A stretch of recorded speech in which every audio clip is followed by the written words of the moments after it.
everybody, it's your girl JLove81 and you're watching Chris, the old ass retro gamer.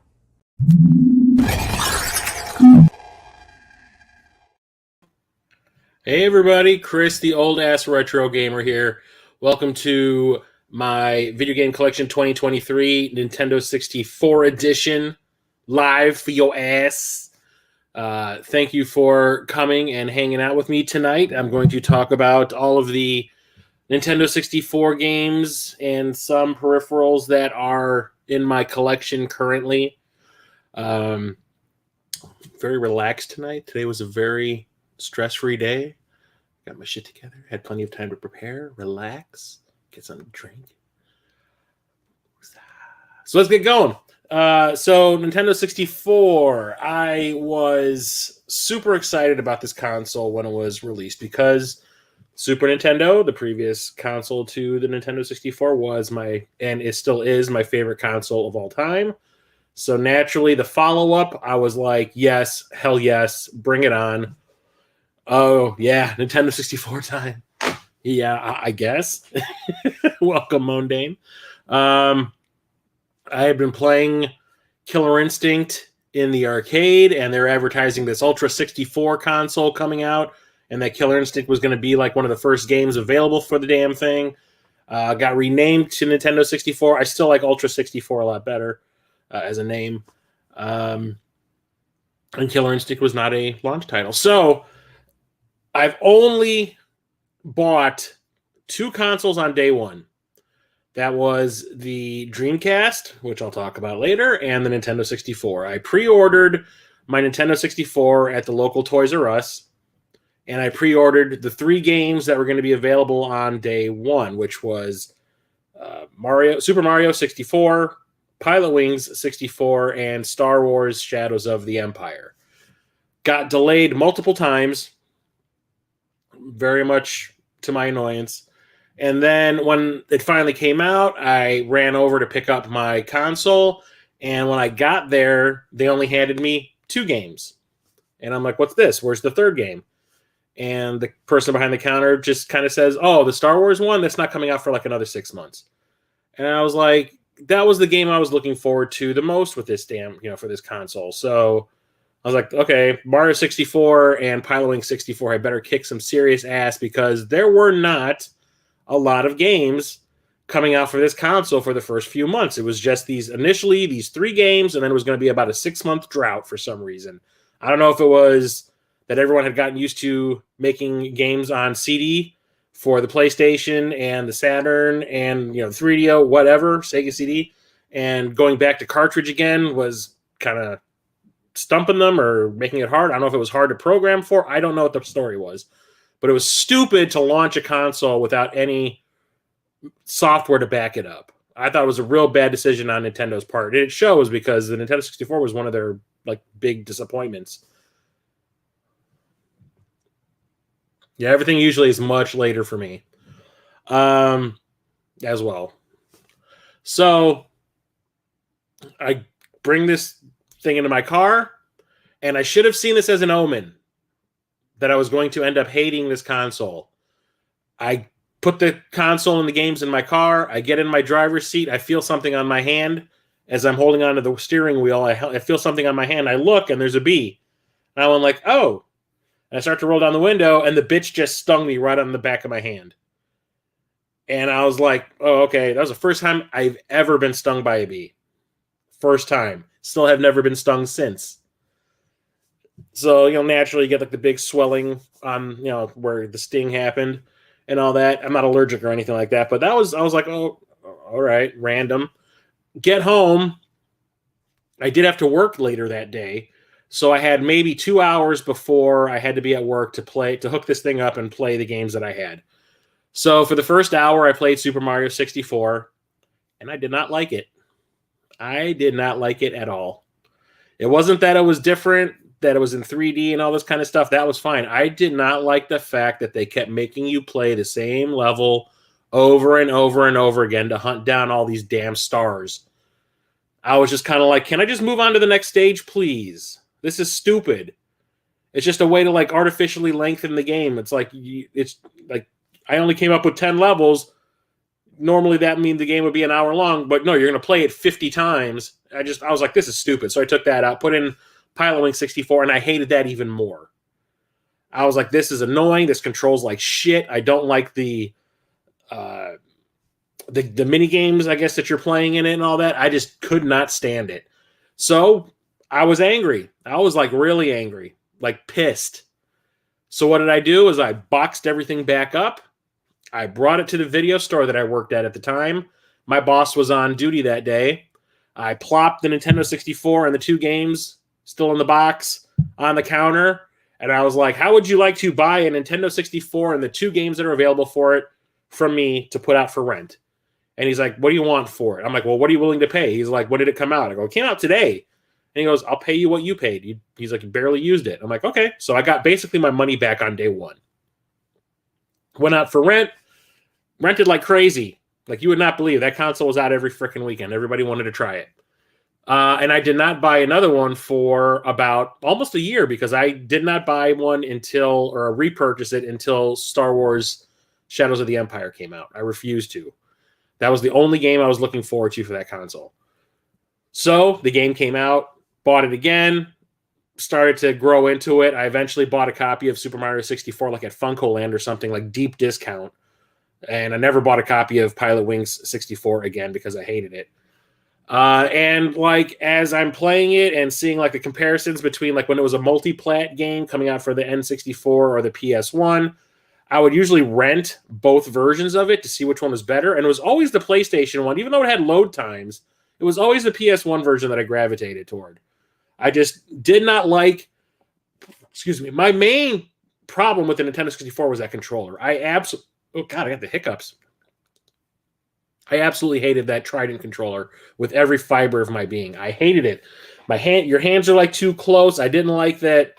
I had like the thumbstick over here, but there's the D-pad way over here, so I had to like let go of the controller and grab onto another grip to do that. It was just, I thought it was the worst idea ever for a controller, and I still do. I hate it. I hate it. Uncomfortable, badly designed. I did not like it. So 9 times out of 10, when a game is coming out for both consoles, for like the PlayStation 1 or the N64, I would always get the PS1 version.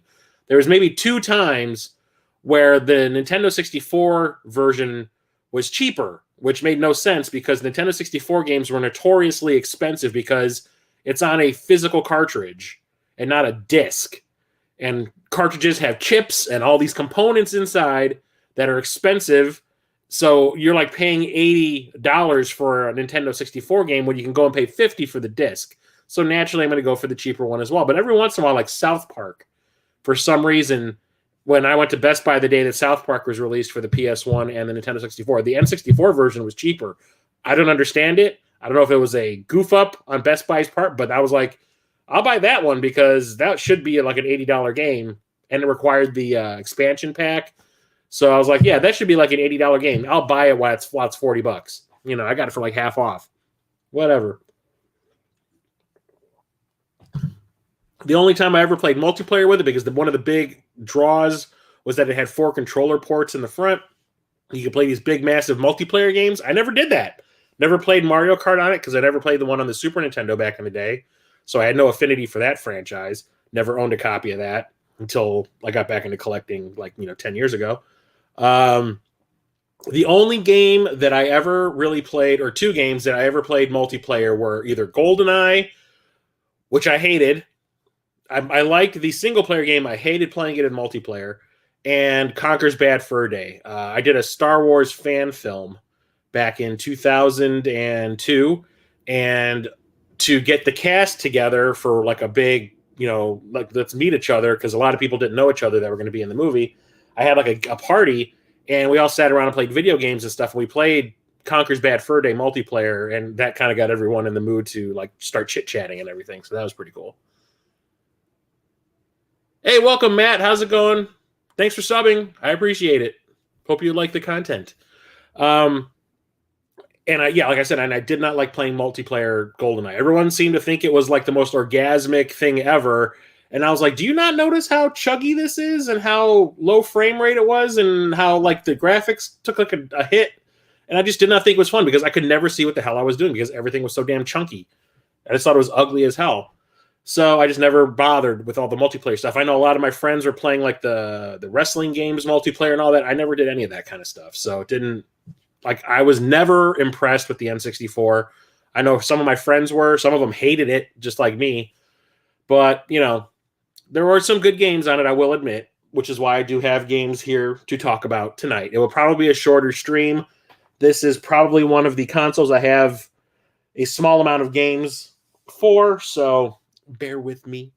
So one of the first things I'll talk about tonight is one of the major peripherals I have for the console. When I pre-ordered this, I don't think I kickstarted it. I think it was a Kickstarter. I don't think I ever kickstarted it. I think I just pre-ordered it somewhere. And it is the Brawler 64 gamepad from, where is this from? Retro Fighters.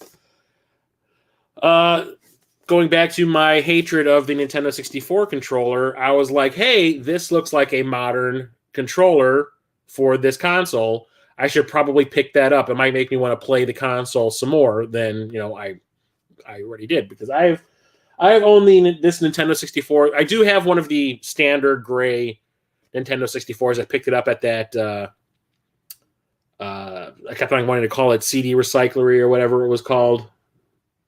Disc Replay, that was what it was called. I found one there pretty early on in collecting. I think it was one of the first consoles I bought when I got back into collecting in 2013. And I didn't really want to play it because I hated that controller, like I said. So when this was coming out, I was like, that's the thing I need. That might make me want to play the console more. And it is kind of junky and cheap feeling. I have it right here. It's still kind of wrapped up. But you can take a look at it if you don't know what this is. I'm pretty sure all of you do. But yeah, it looks like an Xbox controller, kind of, but it has the thumbstick up here instead of having it in the middle. You got your D-pad, you got all the face buttons, you got the triggers, and you also have the port in the back for either a memory card or a rumble pack. SNES is still my favorite console as well, so hell yeah, Retro Broski. So this did not make me want to play my Nintendo 64 more, unfortunately, because there was like a whole bunch of stuff going on with this thing when it came out that if you are holding down one of these shoulder buttons, this stick will not move in the direction, but my controller works perfectly fine. But I've used this a couple of times and it's okay. Did not have the desired effect because I think in the end it's still the Nintendo 64 and that kind of turns me off. So we'll talk about the one and only import game I have for this console first. I should probably grab my phone because some of this is in Japanese and I don't remember what the title was. Let me look this up real quick. Talk amongst yourselves.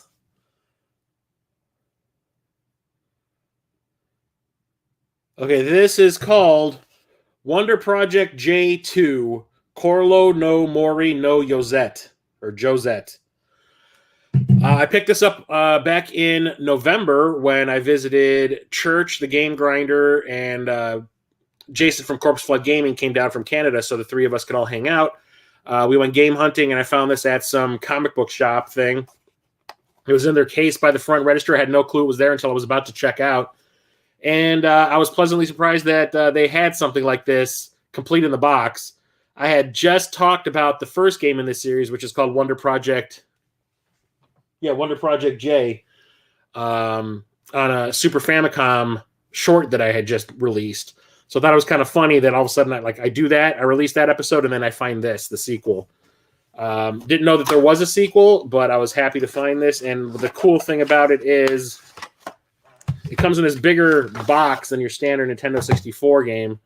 But it comes with a very large manual. It actually has some paperwork in there, too. That's kind of cool. I didn't notice that the first time. Ooh. It also comes with the cart, which was still sealed, or not sealed, but wrapped in the plastic. And it also came with an official Wonder Project J memory card, which is kind of neat. Specifically for this game's usage, because if I remember what I read correctly, this game will take up an entire memory card of its own, which is why they provided you with one from the start. So, what is the game? I have not played it because I do need an import Nintendo 64 to play this. Real smart, Chris, right? But if this is anything like the original game, it is a point-and-click adventure game where you are basically telling this animated character where to go and what to do and what to interact with. And there are so many animations, at least in the first game, of the main character doing all this cool stuff. And I'm assuming this is like the evolution of that. You can kind of see it has the same layout as the original game. So that's cool. I don't know if I'll ever buy a Nintendo 64 from Japan or not. Probably not. Unless my my Polymega shows up and then that Nintendo 64 attachment comes out. I can probably play it on that. But until then, I'm SOL.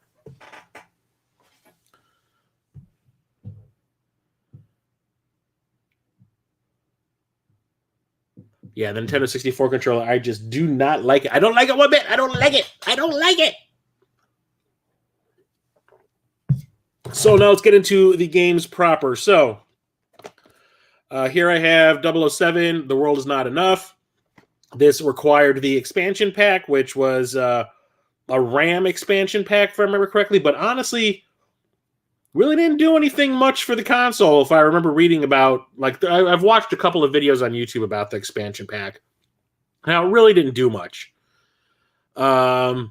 Didn't do, like, basically, like, fog would go away because it would be able to load a couple of more megs worth of memory to certain games and stuff like that. But outside of that, it really did not do much. It might have improved frame rate a couple of times. A couple of times it actually made the frame rate worse. Watch the video that's on Stop Skeletons from Fighting about the expansion pack. It's actually kind of eye-opening. That thing was like a piece of junk. But anyway, this was what was supposed to be the big hit follow-up to GoldenEye on the Nintendo 64. GoldenEye was like the juggernaut for this console. So they made another first-person shooter, but this was not developed by Rare. This was developed by Eurocom for Electronic Arts. And it's okay. It's not as good single-player-wise, at least, as GoldenEye was, but I never bothered with the multiplayer on this at all, so I could not tell you if the multiplayer was better or worse. Probably worse because, if I remember correctly, this did not sell nearly as well as GoldenEye did. So, yay. But at least I own a video game that has Denise Richards on the front. Ooh, boobs. Boobs. What's up, Retro Coop? Next up is Beetle Adventure Racing. I never had this back in the day, but over the years, and especially when I got back into collecting, everyone I was watching, like Metal Jesus, Pete Dorr, Gamester 81, who else? Michael B. the Game Genie, were always singing this game's praises.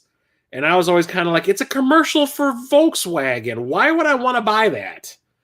So I never really paid attention to it back in the day, but when I got back into collecting, I started to take it a little more seriously. Found a copy of it on eBay pretty cheap, and it's actually a pretty fun racing game. It's kind of like playing one of the Rush games where it looks like a standard racing game on the surface, but there's like hidden passageways and paths and stuff you can take and all that. It's actually pretty fun. I was pleasantly surprised that this did not end up being like a piece of crap that was just overhyped.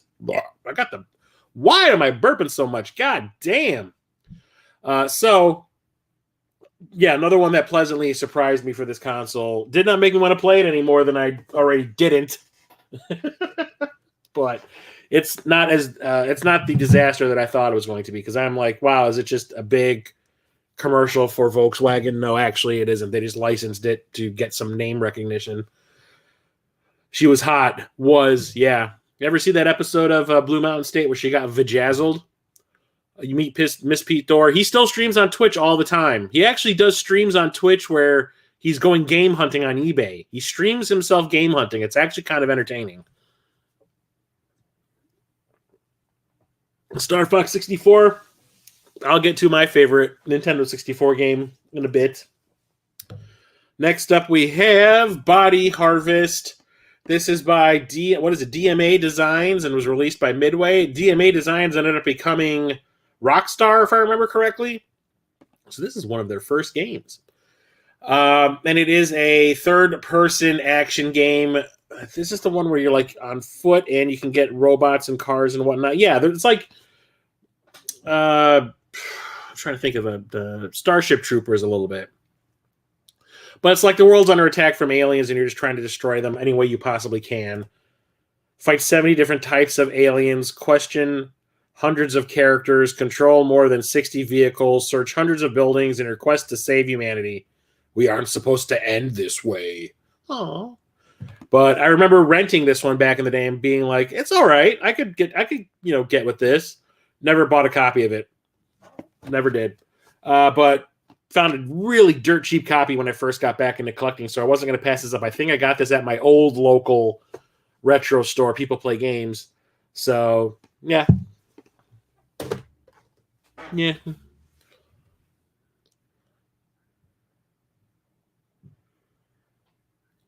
Super Robot Wars. I remember hearing about that one.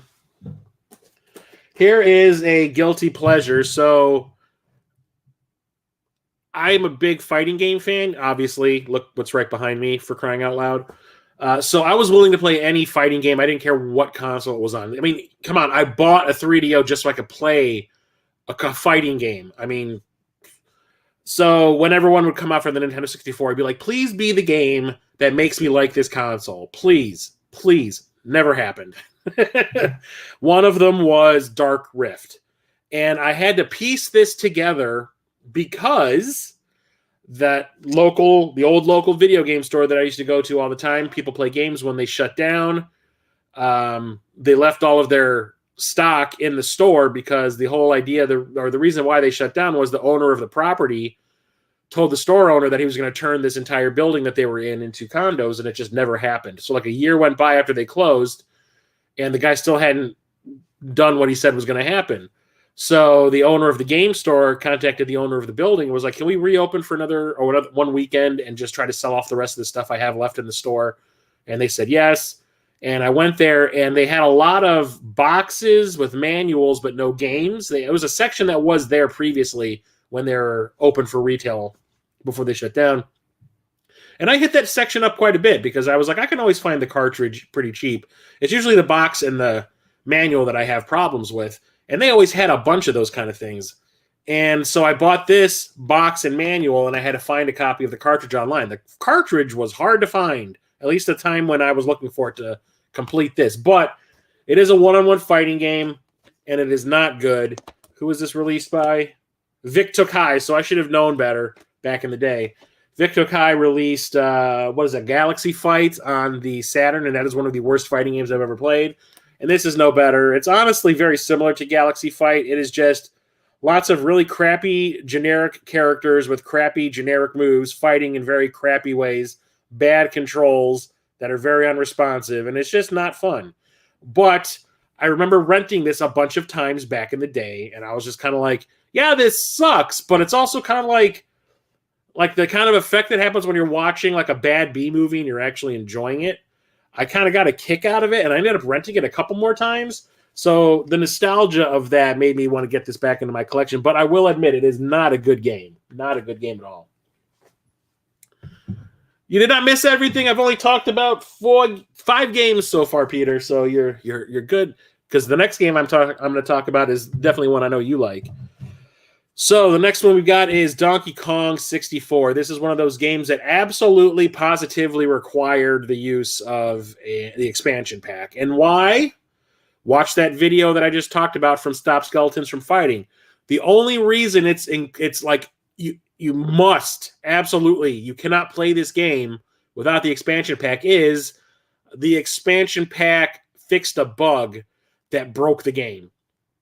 Like, you could not beat the game if you didn't have the expansion pack. You could still technically play it without, but they put like some sort of a lockout thing in there that says, pop the expansion pack into your console if you want to play this game when you first boot it up, because you absolutely cannot beat it without it.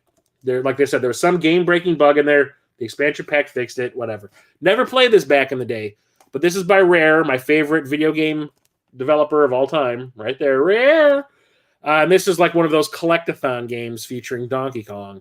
And I was watching Captain Algebra stream. This was the first time I've ever seen anybody play this game because I never played it back in the day. And I was like, that looks kind of cool. Probably not something I would have been into when I was younger, when this game would have been relevant when it first came out. But, nowadays, eventually I'll get around to playing it because it doesn't look that bad. And it's by Rare, so it can't be horrible, can it? Can it? Can it?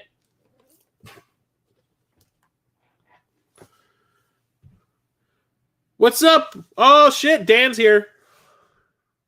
I have 5 games left. Really? I was like, the amount of time you spend talking about Donkey Kong Country 1 and 2, I thought you'd be big time DK64 fan. The Captain Algebra definitely is. He has a bad memory leak. Yep. And next up is one of the games I really enjoyed on this console. There were not many, but this was one of them. And it was just because of how fast it ran and how nuts it was. And that is F-Zero X. So I bought this back in the day on day one because I was like, if there's another game that's going to make me like this system, this might be the one. And it was one that made me like it for a little while. I really enjoyed the racing. It is a sequel to the Nintendo 64 game. Or sorry, the Nintendo 64 game. The Super Nintendo game. But this one is just absolute insanity. It runs so fast, and the multiplayer actually works pretty well. Never played it myself, but I saw people doing it at FuncoLand multiple times. It is just fantastic. It's like the natural evolution of this franchise, and it worked so well. And then the next one was for the GameCube, and holy crap. Damn. I absolutely love this one. It's one of my favorites. I wish we got that Double D system thing over here that had all the expansion packs for this. That would have been awesome. Might have made me want to play my Nintendo 64 even more. Star Soldier Vanishing is a good game too. I think it's number 2. I don't have any of those. Here's the one, the controversial one for me. Peter knows what I'm talking about. Well, anyone that watched my, my licensed game series that I did back in the early 2022, where I released a video every day about licensed games. I did one about overrated licensed game, or my what I consider to be the most overrated licensed game of all time, and it's this one. Peter knows what it is because he gave me shit for it, and that's GoldenEye. I never really saw what the appeal to this game was. I still don't. The new version just came out, and all my friends like Jason and Church are talking about it, and I'm just sitting there going, wee, don't care. I did not mind the single player. The story mode is fine. It's another first-person shooter, but like the multiplayer, I hate. I absolutely hate it. I hate the way it looks. I hate the chugging. I hate everything about it. I can never see what the hell is going on because, number one, the windows are so small and the characters are so chunky looking. I can never see what is happening. So I'm always getting annihilated, and I'm sorry, but that's not fun. So I do not see what the appeal to the ongoing love for this game is. Back in the day, sure, I can understand it. But nowadays, no, not at all. Not in the slightest. So, but that's just me. You know, I'm not saying it is a terrible game, full stop. I'm just saying I don't like it. I don't like it at all.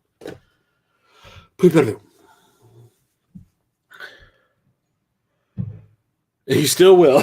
Crap for it. But the thing that gets me the most is this is another one of those Rare games, and I love Rare. Rare is one of my favorite developers, and I think they did a pretty good job, at least with the story mode, but I just think the multiplayer is terrible. I just don't like it. I don't like it. Next up is another Rare game, and that is Jet Force Gemini. I never really spent much time. I did have this one back in the day. I played it for a little while, never got very far in it. It's one of those games where I started playing it and then I got distracted by something else. And I don't know, just never went back to it. But it looks pretty cool. It looks very similar to what Star Fox Adventures ended up being, at least to me. But it's a like third-person shooter. And look, I mean, it's fine. There's nothing wrong with it. Whatever, I just never played it very far. I remember that weird-looking dog that like gave me nightmares. That's on the cover here with the eyes. It's like, stop staring at me. I need to actually pop this one in and give it another go because I need to finish that one off. Is that on the Rare Replay? I should probably look into that. Everyone who likes multiplayer has the maps memorized. We're basically playing it blind. You want a free-for-all too? See, I never, all my friends were always like, let's play the multiplayer. And I played it a couple times and I was just like, no, you know what? I don't think I need to do this ever again. I'm good. I'm like, I'll go back to playing Doom on my PlayStation. So here's a classic. And we have Legend of Zelda Ocarina of Time. I bought this game on day one. And I stopped playing it on day one. Why? I don't know what the hell happened when I was playing this, but I soft locked the game. Like I was playing it, I was doing just fine. I did the whole thing with the spider webs where you're bouncing on the spider webs like trampolines and stuff. And then I ended up having to go to a graveyard at one point, and there was something you were supposed to do in the graveyard, and it just never happened. And it might have been because I was missing something that I needed in order to trigger it. I did not know what it was. No one could tell me because it was a brand new game, and I basically like soft locked the game. I could not progress like at all. So I just stopped playing it, and I never went back. So that was a wasted $70, $80, wouldn't you say? I played it once, like I played it for one day, and then I never played it again. But this is considered a classic. My buddy, it's Rocket Sauce from the Cartridge Club. This is his favorite game of all time. He streamed the whole thing during the month that this was the Cartridge Claim Game of the Month. I don't remember when that was. It was a couple years ago. The thing is, I got this complete in box copy from that raffle site that I was talking about a few streams back on Facebook. The one that went belly up because turns out the people that ran it were scamming the people that were doing the raffling. So yeah, I put I think $10 down on this. I bought $10 worth of raffle tickets to possibly win this, and I won it. And I was really thrilled that I did, because this, at the time that I bought it, was one of the more expensive games for the N64. We're not talking like Transmetals or Clay Fighter 63 and a third levels of expensive, but this was kind of expensive. Like, I was not going to pay $150 for this, and I ended up paying 10 for it. So, but I need to go back and play through this. I never have played the sequel to that. What is that? Majora's Mask on the Nintendo 64, because of the way that game kind of screwed me over a little bit. I never had any interest in playing it, and the only time I ever played Majora's Mask was when it came out on the 3DS, and that was the only time I've ever played that game.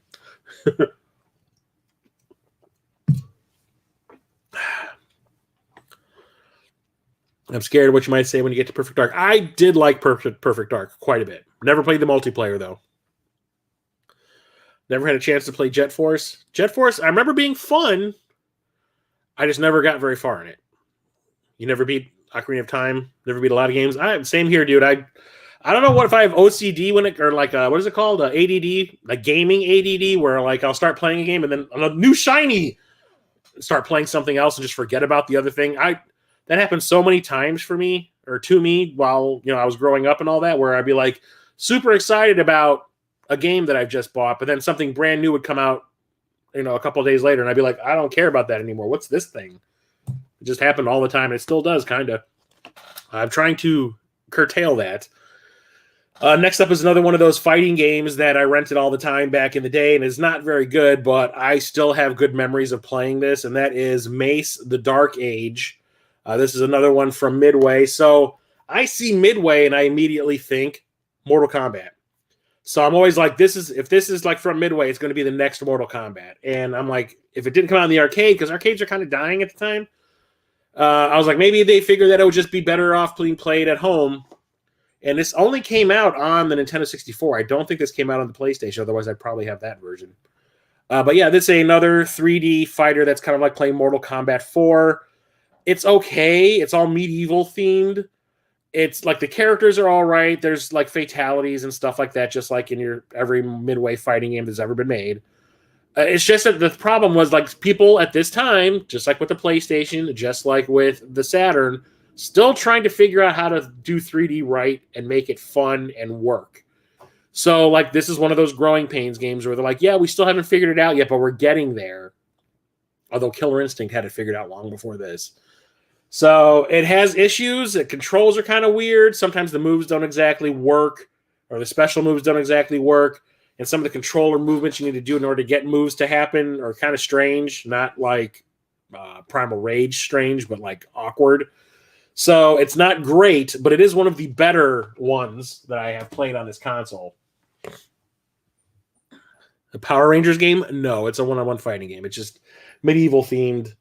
Okay, next up we have the game that everyone is like, how could you have not played this game? It's classic. I never played the Super Nintendo one. So I never had any interest in playing the Nintendo 64 one.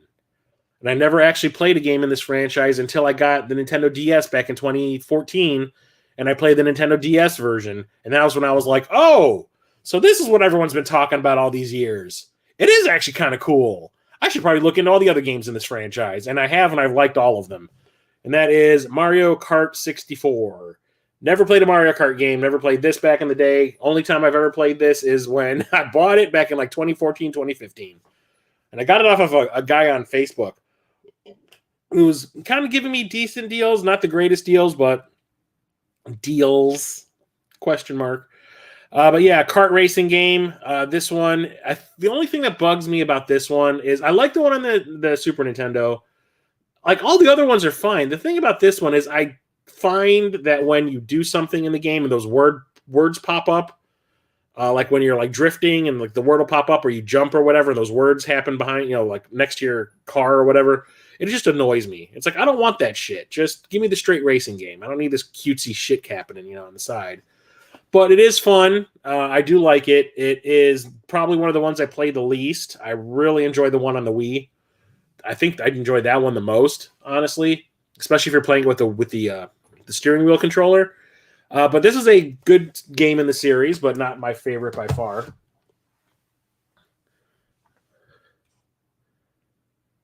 Mario Kart 64 was the first eBay game I ever bought on eBay, and I got it by accident. Well, see, there you go.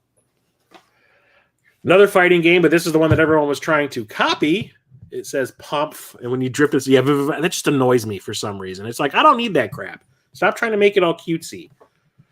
This is the one everyone was trying to copy, but it wasn't that great to begin with, and that's really saying something when you see what franchise this is for, and that's Mortal Kombat 4. I've said it before that I'm not a big fan of Mortal Kombat 3 or Ultimate Mortal Kombat 3 because I don't like the run mechanic and all that, but when they transition into 3D for Mortal Kombat 4, it's really awkward, and the graphics are not great, and the fatalities once more are really kind of stupid, and so are the special moves. The only cool thing I like about this one is the fact that I like Quan Chi as a character. I thought he was a great addition to the franchise, and same with Shinnok, but just like Jarek and Tanya and all these other new characters, they're just generic. They're just exactly like the characters from the other games, just with a new coat of paint. And it was just not great. I played this a few times in the arcade. Instead of having the run button, you had the 3D button, which was a really large button, if I remember correctly. And that means you could sidestep, and the arena would kind of rotate with you, and you could do that. And there was sometimes things laying around on the floor of the arena you're fighting that you can pick up and throw at people. You also had weapons that you could use and stuff, but it did not feel right. Like, this was the wrong direction. At least they should have developed it a lot more, because I was not a fan of this one, like, at all. So there was a point in time where I was not a Mortal Kombat fan, and it was mostly because of this game. I've warmed up to it over the years, especially because of the Dreamcast version of this game, Mortal Kombat Gold. It kind of fixed some of the problems I had with it, added more characters back into it, and made it a little bit more fun. But for the most part, Mortal Kombat 4, I think, is the weakest game in the entire numbered franchise. And someone's texting me, leave me the hell alone. But if you like the Cotton games, that's cute. Yeah, well, it's not Mario Kart, though. Was great for sleepovers for 10-year-olds. Well, when the time that came out, I was hardly 10 years old. I was probably my mid to late 20s.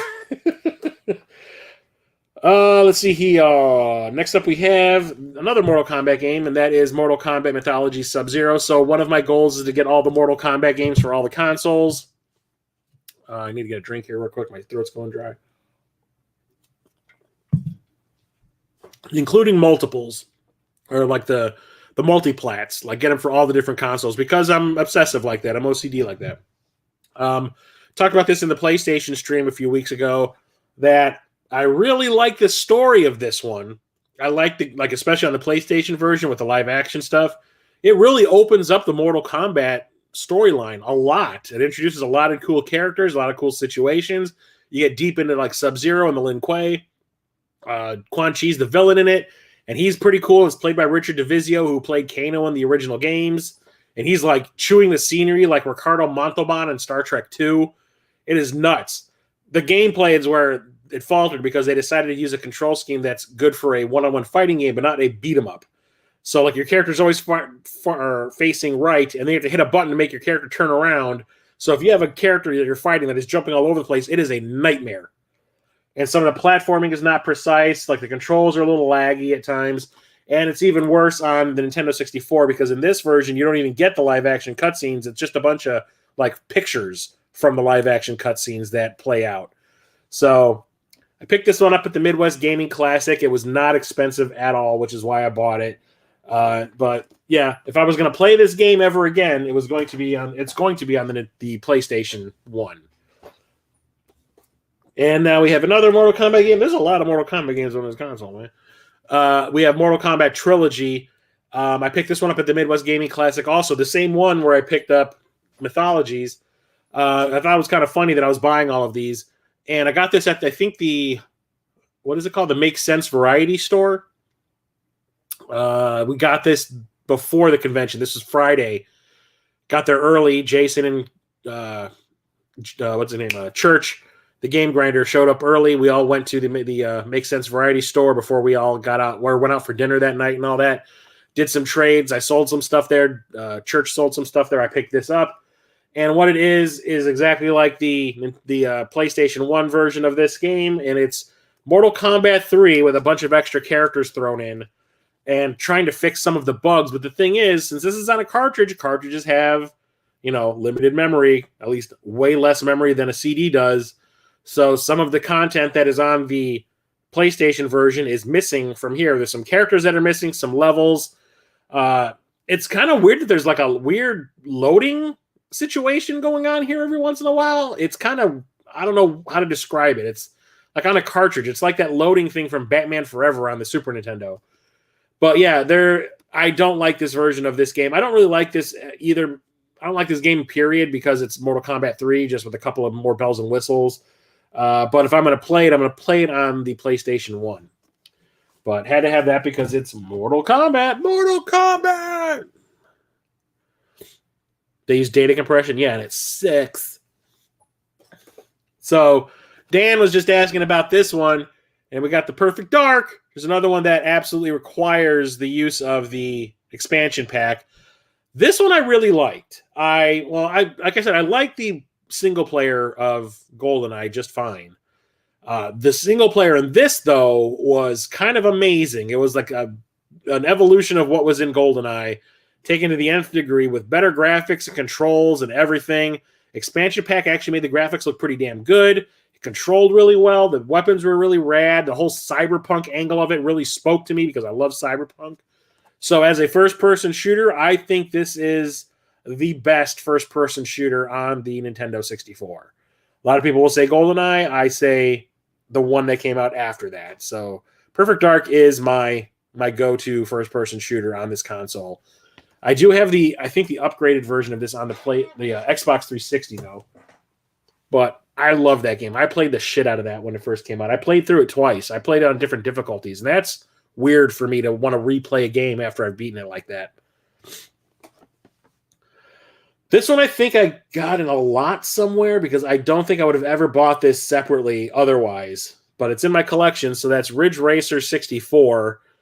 I think I got this in a lot somewhere. But this is only available on the Nintendo 64. Oh no. We got an exclusive racing game that's very generic. If there was one thing that there's an overabundance of on this console, it is racing games. There are so many goddamn racing games. The Dreamcast is the only other console that is like inundated with subpar racing games. But I played this once when it showed up, and I was just kind of like, good. It's not great. I do like Ridge Racer. Ridge Racer 1 on the PlayStation. I used to play the crap out of that because that was kind of awesome. I used to play Daytona USA all the time.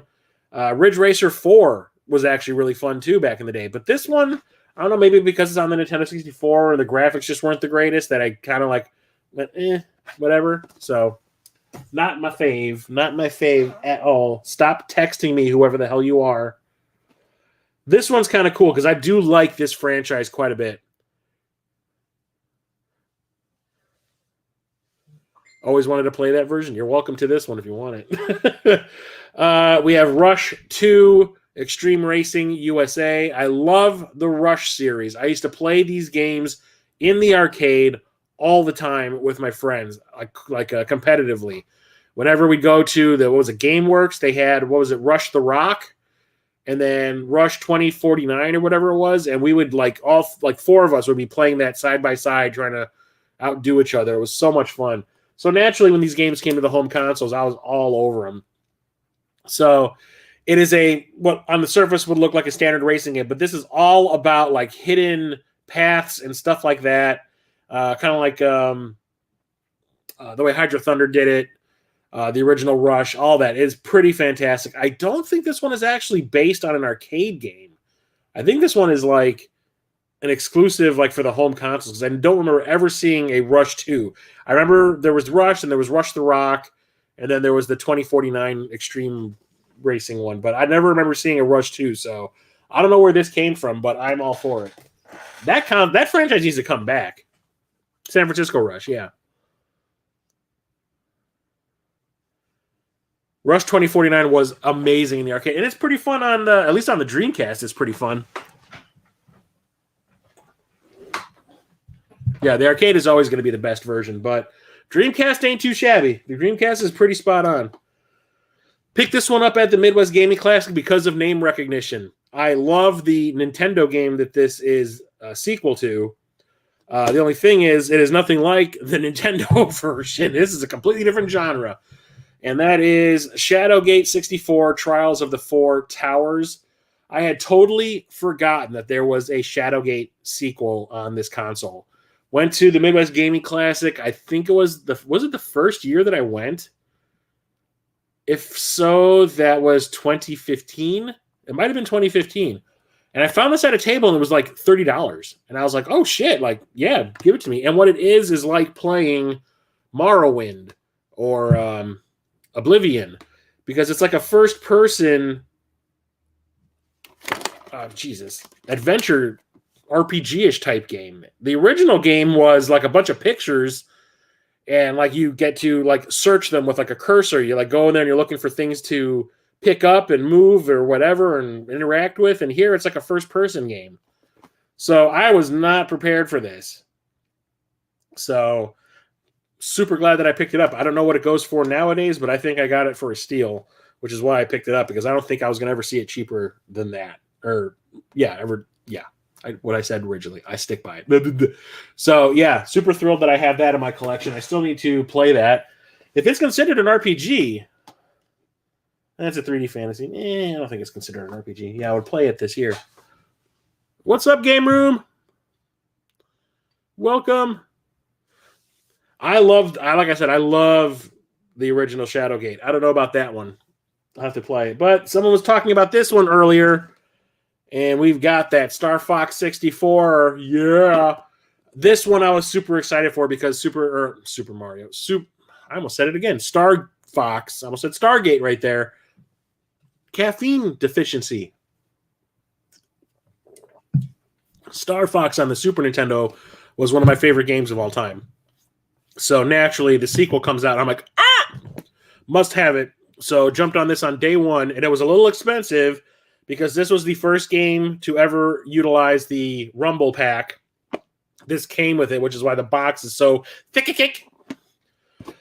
And yeah, did not disappoint. I liked this one a lot. I honestly can say that I did not enjoy this as much as the Super Nintendo one. I don't know why. It just didn't quite grab me this way that the Super Nintendo one did, probably because it was a new kind of game. But I did like it very much, and it's been remade like twice already. So, into the screen, outer space shooter, rad. I've never actually played the multiplayer version of this at all, and the Rumble feature is actually pretty cool. It works really well with this game. I never really used the Rumble Pack for many games in general, but like this one, for some reason, I was like, this is the one it works the best with, and I would always play it with. I never actually had like the game pack that you can save on the memory card in my controller. I always had the Rumble Pack in there because this game used it pretty well. But, yeah. But the one thing that this console had a lot of, and that were Star Wars games. God damn. Excuse me, I gotta do something real quick. I don't know if you heard that, but yeah, something clapped. So one of the ones that I played quite a bit back in the day was Star Wars Episode 1, Battle for Naboo.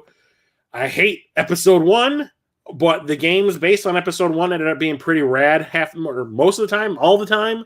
I don't think I played a bad one. And this one, Captain Algebra, I think, just beat this not too long ago. This one is mostly focused on ground vehicles. This was developed by Factor 5, and they did the Rogue Squadron games. But like I said, this one is all about Naboo, and it focuses, I want to say, like 80% on ground vehicles. There's like, you're like trying to liberate cities and towns and stuff like that, take out like stuff over water. But then at the very end, you do that big outer space battle when you're in the Naboo starfighter from the end of the first film.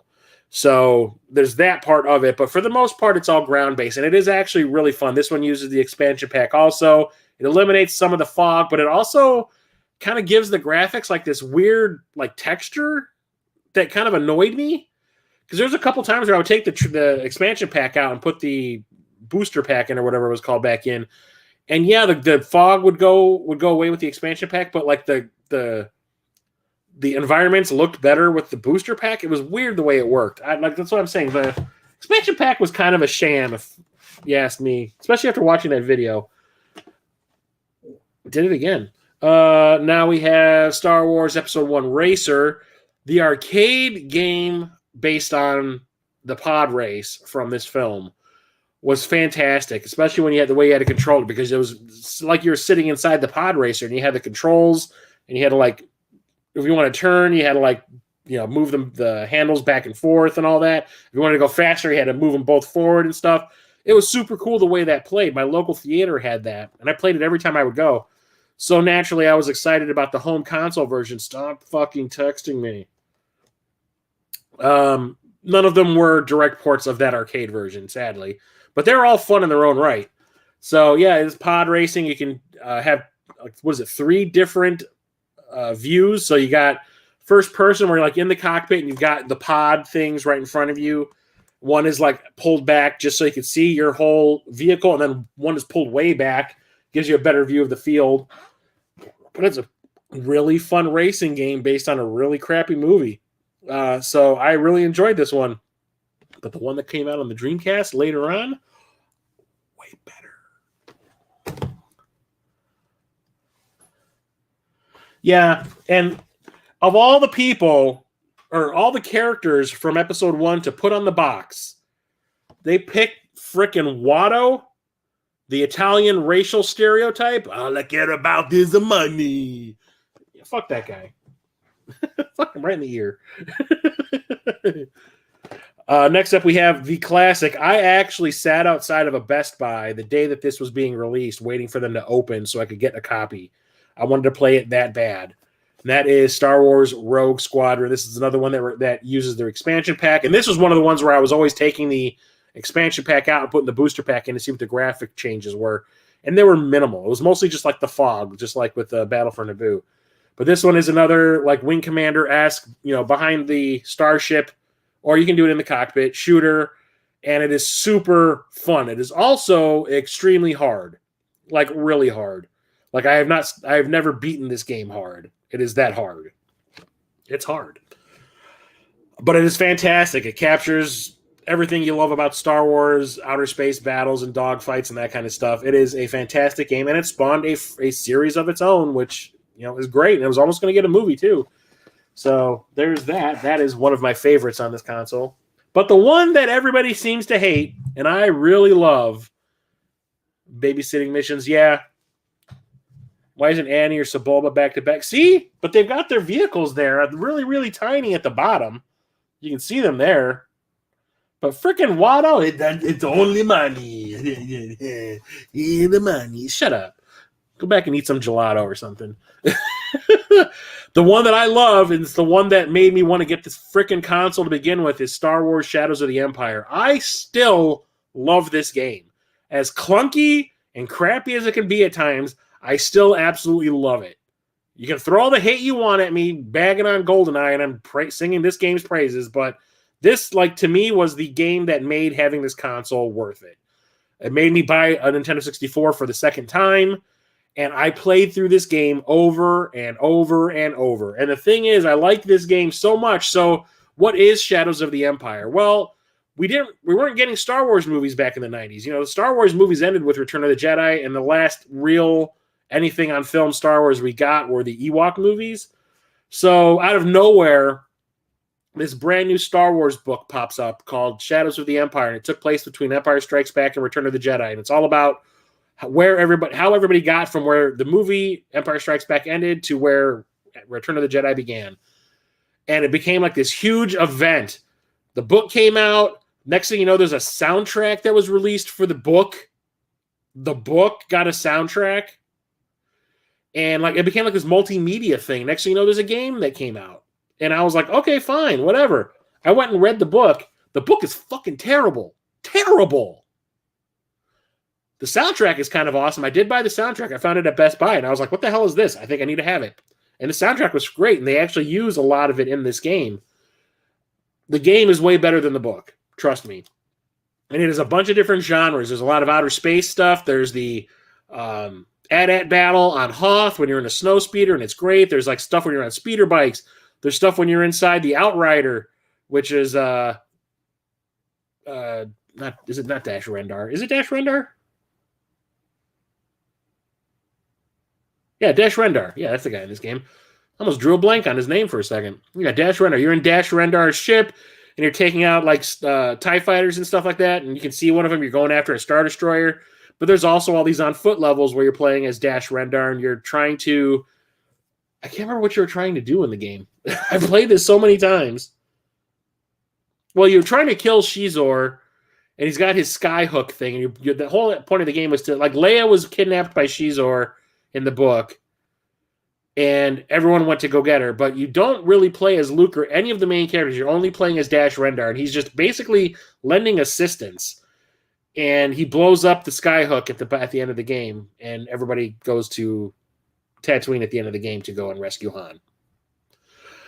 But whatever, it's super fun. Yeah, the jumping in the game is kind of floaty and all that, and some of the way like your gun recharges, so you can only shoot it so many times before it runs out of juice, and you have to like wait for it to recharge and stuff. But just like when I was talking about playing Twisted Metal all the time, and I found all these exploits and how I can take advantage of like the way the game works, I found exploits in this game like you would not believe, especially during this fight with this ATST in the Rebel base on Hoth. I found a spot where he could not hit you, and I could just annihilate his ass with my regular pea shooter gun, and he could never hit me at all.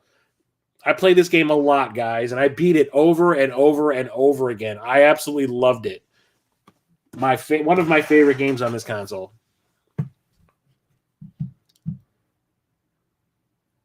Yeah, the whole Hoth thing, like I at the video store that I worked at, I sold them my Nintendo 64 that I originally bought, like I talked about at the beginning of the stream. And when Shadows of the Empire came out, if it was in the store when I would come in for my shift, I would hook the Nintendo 64 up to the TVs that we had, and I would start playing that Hoth stage, and that would make the system rent immediately. People would be like, "Oh my god, like what is this? I need to play this right now." It was the weirdest thing.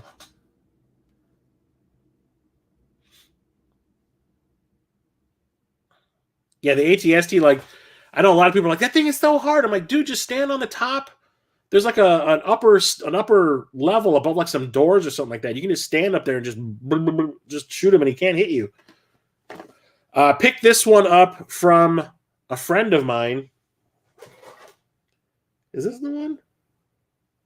No, oh man.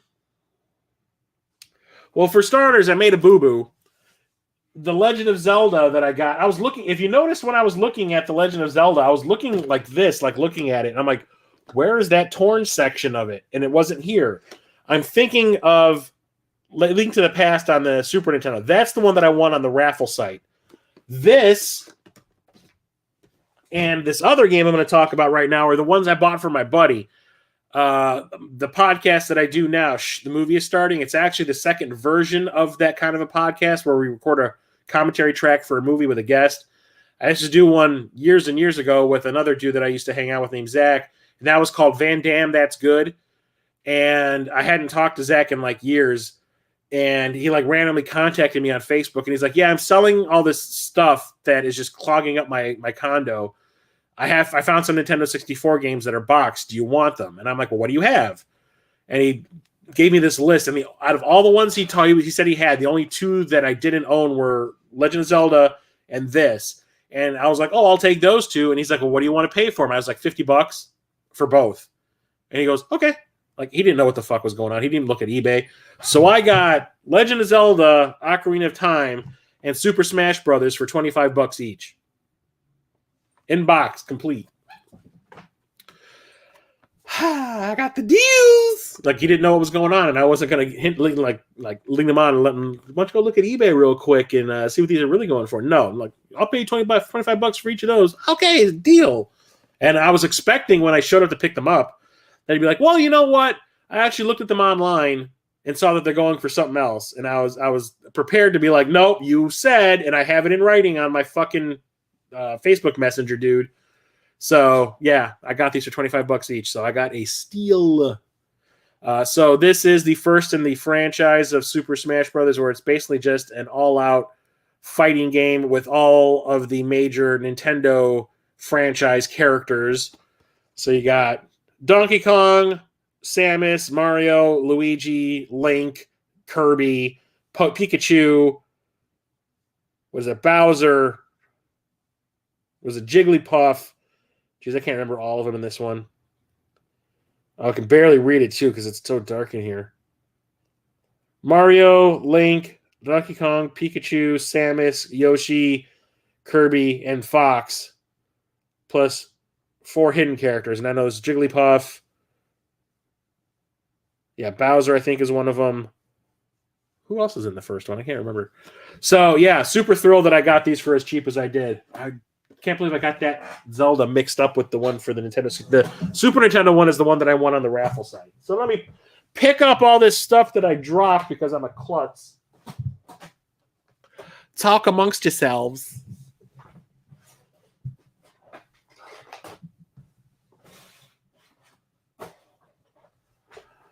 Okay, now I got to figure out what the alphabet on this is. Okay, so this is next. All right.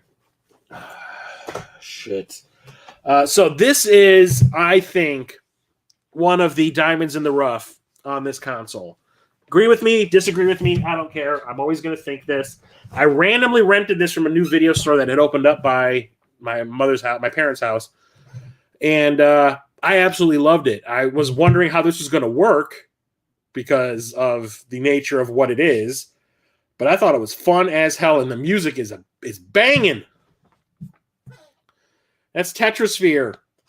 So think of Tetris, but in 3D, where you have like a sphere and you have to cover this sphere with tetrominoes completely. It is super fun. It is hard as hell, but it is super fun. And man, this game has an awesome soundtrack. And I talked a bunch of friends into playing this one also. The wife of my buddy, well, he was the wife of the wife at the time of my buddy Charlie, Epic Die Studio. I talked her into playing it, and she was like, thank you for introducing me to that game. I am addicted like you would not believe. And she still brings it up every once in a while when she starts talking about games with me. It is a fantastic twist on the Tetris formula. I absolutely loved it. It has never came out anywhere else, only on Nintendo 64. So I highly recommend picking up a copy of this if you like Tetris and you are a Nintendo 64 fan. It is kind of fantastic. Who's going to Southeast Game Exchange? Probably not me. The only ones I'm planning on going to this year are Mo Game Con and the Midwest Gaming Classic, and that's probably it. I can only usually afford to go to 2. I probably wouldn't even be going to Mo Game Con if Captain Algebra didn't offer the Airbnb that we all go to. What's next? Okay, next up we have... I picked this up randomly at my old retro game store, the People Play Games. They had it like in the case where you would check out. They had like it with all the expensive games, even though it wasn't all that expensive. I just think they didn't want people handling it all that much for some reason, but it's called Tonic Trouble. I knew very little about this game. The only thing I knew was it came from Ubisoft. And what's Ubisoft known the most for? Rayman. So I assume this was some sort of a twist on Rayman's formula, and it kind of is. It's a 3D platformer. I don't know if this is a collectathon or not. Probably is. It looks like it. but I have not played it. I tried it out. Well, I played it when I first got it to make sure it worked, and it worked fine. But I've not actually sat down and played this. But this is a Nintendo 64 exclusive. And if I'm going to get any Nintendo 64 games, I'm definitely getting the ones that are just exclusive to this console. So, yay. Nintendo 64 was the land of racing games and collectathons. What's up next? Next up, we have this franchise, which I love. And that is the Turok Dinosaur Hunter franchise. I picked this one up on day one, and I was like in love because, you know, I love horror movies and stuff like that, and gory movies and stuff like that, right?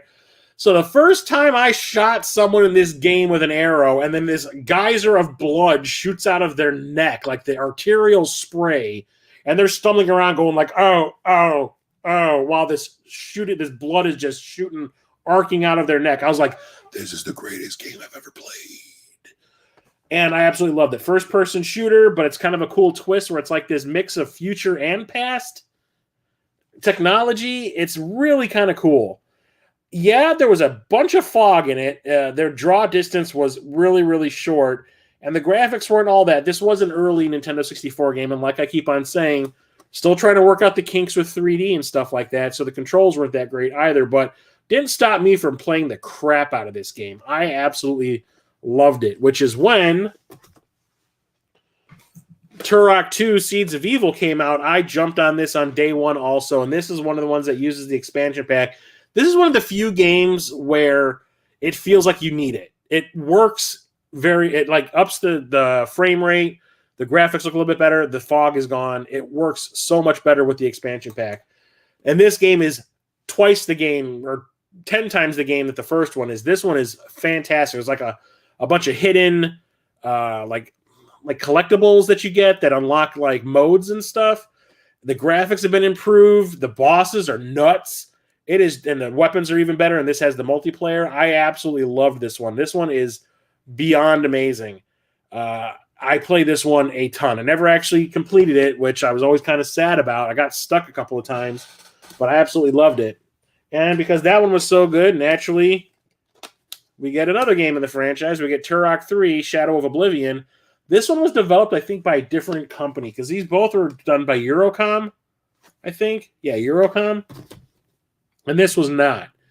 But the cool thing about this one was it felt more polished than the other two did. Maybe switching game companies that was a new set of eyes. They needed to like do something different with it, because this one felt a little more like the environments felt a little more detailed. There was more thought put into things.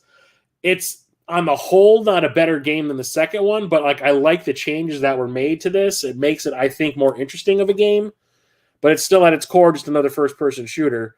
But it is kind of a fantastic game. I do like this one quite a bit. It's not my favorite in the franchise. That is the second one. The only one that I don't have in that franchise for this console is the Rage Wars, which is basically just a multiplayer game only. And I'll probably never buy that because I have no intention of just buying that to play multiplayer. Oh, yeah, and I found all three of these at the Midwest Gaming Classic. So, hell yeah. Probably will never own a copy of Rage Wars because I don't want a multiplayer-only game. I want a game that I can play by myself because I live by myself. You know what I'm saying? Here is an arcade game that got a really decent port to the home consoles. It's by Midway. It's a one-on-one fighting game, so yay, you know me. That is War Gods. This was Midway trying to perfect what they started with Mortal Kombat 4. Didn't quite get there because it's still kind of clunky. They still had the 3D button, that big-ass 3D button on the panel, and it still didn't work that great. The characters are kind of cool and kind of not at the same time because there weren't a whole lot of characters to choose from, if I remember correctly. Each character had a fatality. I was able to pull a few of them off. I can't remember the Aztec guy's name, but like an altar would rise up out of the middle of the arena, and he would kick you onto it, and then he would jump on top and like pull your heart out like it was a sacrifice. It was just a variation of what Kano did in the original Mortal Kombat, but it was kind of a cool new twist on it.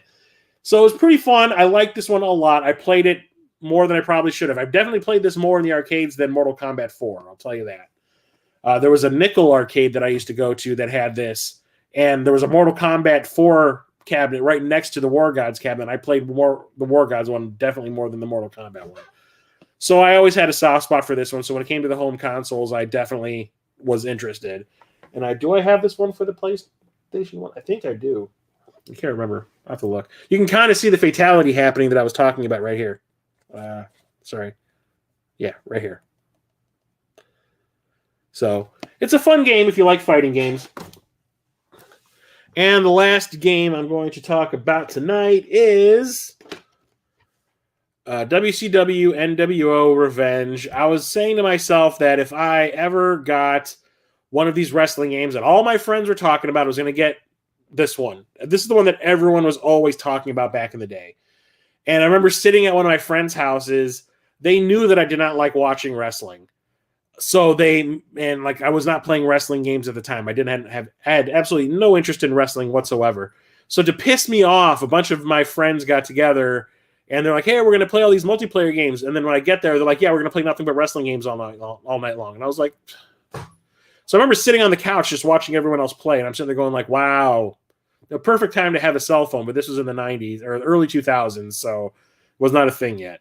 So I'm just sitting there like, wow, thanks, guys. You are great friends. But like nowadays, it's actually kind of cool. I tried it out when I first picked it up off of eBay, and it's actually not too bad. It's actually pretty fun. The graphics are nothing to write home about, but it plays extremely well, and it's really fun. And then Jason from Corpse Flood did that. I don't know if it's this game, but there's like a simulation mode where you can like make a bunch of characters and then throw them into a simulated Royal Rumble and just watch the computer do everything. Plays every single character. And Jason made characters of all these YouTubers. Me, Church, J-Love, T-Belly, Captain Algebra, Megadan, like a whole bunch of like popular YouTubers. He actually got their permission to do it too. And like did this stream where he just it was like a free-for-all. It was like all the YouTubers against each other. And I think Sarumaru ended up winning the whole thing. I got pretty far. I beat the shit out of Smash JT. But Sarumaru ended up winning the whole thing. It was pretty cool the way it worked. I've been trying to get him to do a second one for the longest time. I even made like a thumbnail for him when he did, which ended up being pretty cool. And he keeps on talking about wanting to do it, but he hasn't yet. So I think this is the game that does it. I have to check. It might have been one of the other ones. I don't know. But that's it for the Nintendo 64 collection. That's all I have. I've told you I did not have a gigantic collection. It's just basically this stuff. I don't go out of my way looking for Nintendo 64 stuff. I probably never will. Maybe if I get a hankering to play one specific game in the catalog, I might look it up. But for the most part, no. Because if there is a game available on this console that I want to play and it's available somewhere else, I usually go to the other console to play it. I did have a copy of Armorines for the Nintendo 64 and a copy of Forsaken for the Nintendo 64, but once I picked up the port to the PlayStation 1, I got rid of my Nintendo 64 version because I would rather play it there. So, yeah, that's it. So, I will be back next Thursday, 8:30 p.m. Central, with another video game collection stream. Not sure what it will be. What would the next logical console be? The Dreamcast? Maybe? I guess Dreamcast, the game, Game Boy Color maybe. I have to look it up to see what came first, Game Boy Color or the Dreamcast. I need to look things up. Well, you'll see when the thumbnail shows up in your feed. How about that? And then tomorrow I'm going to release a brand new short. I'm going to shoot it the moment I finish filming this, and that will be up probably early on since I'm off tomorrow. Get the day off. Thank you. I'll probably release earlier than I normally do, so keep an eye out for that. And in a couple of weeks on my Twitch channel, the Old Ass Retro, or twitch.tv/the Old Ass Retro Gamer, episode 3 of the Tides of Flame Dungeons and Dragons campaign that I'm running will stream live. I do believe that is the 16th, I think. The 17th. Yeah, February 17th is the next episode of the D&D campaign. So check that out on my Twitch channel. TOS. Tides of Flame. Yeah. I was like, what? TOS, I mean Star Trek, the original series? Yeah, keep an eye out for that. February 17th. It's going to be awesome. It's going to be all 6 players and me doing our thing. It's going to be great. So keep an eye out for that. And yeah, I guess that's it for tonight. Thank you, everybody, for coming and hanging out with me. It was awesome. So many people showing up tonight to chit-chat. A couple of new people. We had a new subscriber. Awesome, awesome, awesomeness. Who was that? That was Retro, or Matt Roberts and Retro Broski. So, yes, everybody, awesome. Thank you for showing up and hanging out with me tonight, talking about this console that I do not like. Hopefully I'll have all that in music for that episode. I hope so, too. That'd be great. So I will talk to you all later. Stay safe out there. Have a good night. Chris, the old ass retro gamer, out. Have a good night.